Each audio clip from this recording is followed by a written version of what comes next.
l'auteur des Contemplations se bornerait à dire ceci: ce livre doit être lu comme on lirait le livre d'un mort. 25 années sont dans ces 2 volumes. Grande mortalis aevi spatium. Grand espace de temps dans une vie de mortel. Qu'est-ce que les Contemplations? C'est ce qu'on pourrait appeler, si le mot n'avait quelque prétention, les mémoires d'une âme.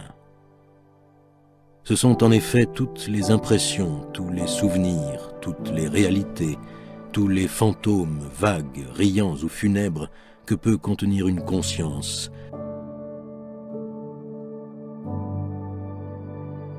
Bonjour à tous mes auditeurs et bienvenue sur Memento Liber. En cette journée mondiale de la poésie, je vous offre 4 des plus beaux poèmes du maître du romantisme.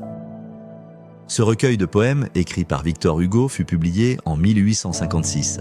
Il est composé de 158 poèmes, et cela rassemblé en 6 livres. Les thèmes récurrents sont donc la souffrance et l'expression des sentiments, la nostalgie, l'amour, les passions et la mort, avec un lyrisme passionné rempli d'expressions exaltées de sentiments et de passions. La majeure de ces poèmes ont été écrits ici, à Guernesey, sur les îles anglo-normandes lors de son exil. J'ai voulu vous partager les plus touchants, évidemment, ceux qui traitent de la disparition de sa fille aînée, Léopoldine, à qui il rend hommage de façon magistrale. Nul de nous n'a l'honneur d'avoir une vie qui soit à lui. Ma vie est la vôtre, votre vie est la mienne, vous vivez ce que je vis. La destinée est une. Prenez donc ce miroir et regardez-vous-y. On se plaint quelquefois des écrivains qui disent « moi ». Parlez-nous de nous, leur crie-t-on. Hélas, quand je vous parle de moi, je vous parle de vous. Comment ne le sentez-vous pas? Ah, insensé, qui croit que je ne suis pas toi. Ici, dans sa maison de Hauteville, plus précisément dans son cabinet de travail au grenier qu'il surnommera son Crystal Room, qu'il acheva le roman des Misérables, écrivit l'homme qui rit, la légende des siècles, théâtre en liberté, mais surtout les travailleurs de la mer. Mais aussi le fameux livre des tables que vous pouvez retrouver dans une autre de mes vidéos. Je vous la laisse en lien dans la description. Alors, si vous le voulez bien, débutons. Quand nous habitions tous ensemble sur nos collines d'autrefois, où l'eau court, où le buisson tremble, dans la maison qui touche au bois, elle avait 10 ans et moi 30. J'étais pour elle l'univers. Oh, comme l'herbe est odorante sous les arbres profonds et verts. Elle faisait mon sort prospère, mon travail léger, mon ciel bleu. Lorsqu'elle me disait « mon père », tout mon cœur s'écriait « mon Dieu ». À travers mes songes sans nombre, j'écoutais son parler joyeux, et mon front s'éclairait dans l'ombre à la lumière de ses yeux. Elle avait l'air d'une princesse quand je la tenais par la main. Elle cherchait des fleurs sans cesse et des pauvres dans le chemin. Elle donnait comme on dérobe, en se cachant aux yeux de tous. Oh, la belle petite robe qu'elle avait, vous rappelez-vous? Le soir, auprès de ma bougie, elle jasait à petit bruit, tandis qu'à la vitre rougie heurtaient les papillons de nuit. Les anges se miraient en elle, que son bonjour était charmant. Le ciel mettait dans sa prunelle ce regard qui jamais ne ment. Oh, je l'avais, si jeune encore, vu apparaître en mon destin. C'était l'enfant de mon aurore et mon étoile du matin. Quand la lune, claire et sereine, brillait aux cieux dans ces beaux mois, comme nous allions dans la plaine, comme nous courions dans les bois. Puis, vers la lumière isolée, étoilant le logis obscur, nous revenions par la vallée en tournant le coin du vieux mur. Nous revenions, cœur plein de flammes, en parlant des splendeurs du ciel. Je composais cette jeune âme comme l'abeille fait son miel. 12 anges aux candides pensées, elle était gaie en arrivant. Toutes ces choses sont passées comme l'ombre et comme le vent. Villequier, 4 septembre 1844.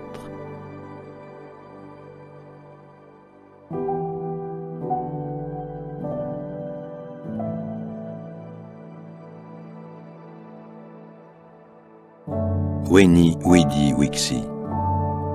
Je suis venu, j'ai vu, j'ai vécu. J'ai bien assez vécu, puisque dans mes douleurs je marche sans trouver de bras qui me secourent, puisque je ris à peine aux enfants qui m'entourent, puisque je ne suis plus réjoui par les fleurs. Puisqu'au printemps, quand Dieu met la nature en fête, j'assiste, esprit sans joie, à ce splendide amour. Puisque je suis à l'heure où l'homme fuit le jour, hélas, et sent de tout la tristesse secrète. Puisque l'espoir serein dans mon âme est vaincu, puisqu'en cette saison des parfums et des roses, ô ma fille, j'aspire à l'ombre où tu reposes. Puisque mon cœur est mort, j'ai bien assez vécu. Je n'ai pas refusé ma tâche sur la terre, mon sillon le voilà, ma gerbe la voici. J'ai vécu souriant, toujours plus adouci, debout mais incliné du côté du mystère. J'ai fait ce que j'ai pu, j'ai servi, j'ai veillé, et j'ai vu bien souvent qu'on riait de ma peine. Je me suis étonné d'être un objet de haine, ayant beaucoup souffert et beaucoup travaillé. Dans ce bagne terrestre où ne s'ouvre aucune aile, sans me plaindre, saignant et tombant sur les mains, morne, épuisé, raillé par les forçats humains, j'ai porté mon chaînon de la chaîne éternelle. Maintenant, mon regard ne s'ouvre qu'à demi.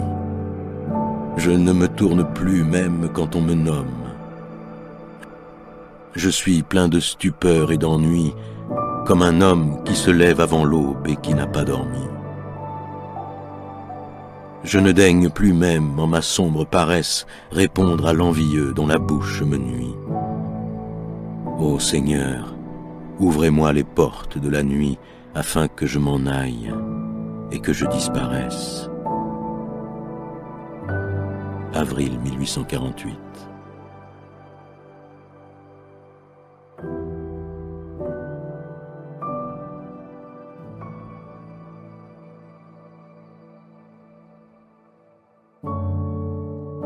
Demain, dès l'aube, à l'heure où blanchit la campagne, je partirai.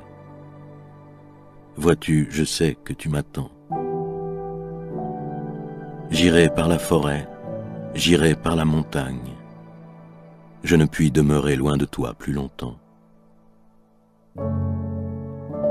Je marcherai les yeux fixés sur mes pensées, sans rien voir au dehors, sans entendre aucun bruit, seul, inconnu, le dos courbé, les mains croisées, triste, et le jour pour moi sera comme la nuit.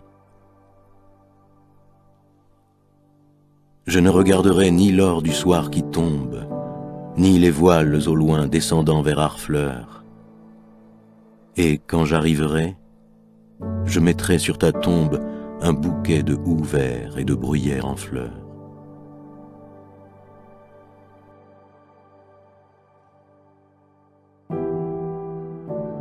Je respire où tu palpites, tu sais.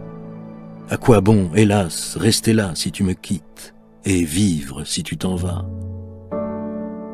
À quoi bon vivre étant l'ombre de cet ange qui s'enfuit? À quoi bon sous le ciel sombre n'être plus que de la nuit? Je suis la fleur des murailles dont avril est le seul bien. Il suffit que tu t'en ailles pour qu'il ne reste plus rien. Tu m'entoures d'auréoles, te voir est mon seul souci. Il suffit que tu t'envoles pour que je m'envole aussi. Si tu pars, mon front se penche, mon âme au ciel, son berceau, fuira, car dans ta main blanche, tu tiens ce sauvage oiseau. Que veux-tu que je devienne si je n'entends plus ton pas? Est-ce ta vie ou la mienne qui s'en va? Je ne sais pas. Quand mon courage succombe, j'en reprends dans ton cœur pur. Je suis comme la colombe qui vient boire au lac d'azur. L'amour fait comprendre à l'âme l'univers sombre et béni, et cette petite flamme seule éclaire l'infini. Sans toi, toute la nature n'est plus qu'un cachot fermé, où je vais à l'aventure, pâle et n'étant plus aimé. Sans toi, tout s'effeuille et tombe. L'ombre remplit mon noir sourcil. Une fête est une tombe, la patrie est un exil. Je t'implore et te réclame, ne fuis pas loin de mes mots, ô fauvette de mon âme qui chante dans mes rameaux. De quoi puis-je avoir envie? De quoi puis-je avoir effroi? Que ferais-je de la vie si tu n'es plus près de moi? Tu portes dans la lumière, tu portes dans les buissons, sur une aile ma prière et sur l'autre mes chansons. Que dirais-je au chant que voile l'inconsolable douleur? Que ferais-je de l'étoile? Que ferais-je de la fleur? Que dirais-je au bois morose qu'illuminait ta douceur? Que répondrais-je à la rose disant « Où donc est ma sœur ?» J'en mourrais, fuis si tu l'oses. À quoi bon, jour révolu, regarder toutes ces choses qu'elle ne regarde plus? Que ferais-je de la lyre, de la vertu, du destin? Hélas, et sans ton sourire, que ferais-je du matin? Que ferais-je seul, farouche, sans toi, du jour et des cieux, de mes baisers sans ta bouche, et de mes pleurs sans tes yeux? Ainsi se termine ce moment de douceur poétique. L'idée même de la contemplation, selon Victor Hugo, est de fixer son regard sur la nature jusqu'à percevoir au-delà du visible, mais aussi d'affirmer sa croyance en l'immortalité de l'âme et en une doctrine selon laquelle elle existait déjà, existe et existera encore. Alors, merci Monsieur Hugo.